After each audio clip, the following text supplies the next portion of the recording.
Hello everyone, আমি চলে এসেছি আমার বান্ধবীর ছেলের বিয়ে। সরি, অন্নপ্রাশনে। হ্যাঁ, এই ভুলটা অনেকেরই হচ্ছিল বিকজ ওর নিজেরও হচ্ছিল। তার কারণ ও অন্নপ্রাশনটাকে পুরো বিয়ের লেভেলে নিয়ে গেছে। তার কারণ ওর বক্তব্য যে যখন ওর বিয়ে হবে তখন আমরা সবাই এইরকমভাবে এনজয় করতে পারবো কি পারবো না। তাই ওর অন্নপ্রাশনটা আমরা সবাই বিয়ের মতন করে এনজয় করেছি। আর এই যে আমি আর চলে এসেছি নিচে স্টার্টার খেতে। আমি আর এই যে এই মহিলা। এই মহিলাকে আমি বাড়ি থেকে ধরে বেঁধে এনেছি তার কারণ এই শাড়িটি পরতে উনি পাক্কা ০.৫ ঘন্টা টাইম নিয়েছেন। আর সাজতে-গুজতে কত টাইম নিয়েছে সেটা আমি হিসাবের বাইরে। তার কারণ আমি কাকুর সাথে প্রচুর গল্প করছিলাম, মানে ওর বাবার সাথে।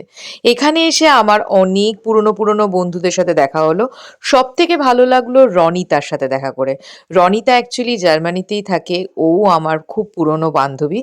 যেমন অন্তরা, তৃষা সেরকম রনিতা। তো আজকে আমাকে অন্তরা প্রচুর ফটো তুলিয়েছে। তার কারণ এই ফটো নাকি ওর বিয়েতে সিলেকশনে লাগবে। আর এই বছরের মধ্যে ও যদি বিয়ে না করে তাহলে আপনারা সবাই শুনে রাখলেন যারা আমার ফলোয়ার্স আছে। এই বছরের মধ্যে বিয়ে না কমপ্লিট করলে এই ফটোগুলো এতগুলো ফটো তোলানোর জন্যে কম্পেনসেশন আমি ওর থেকে নেব।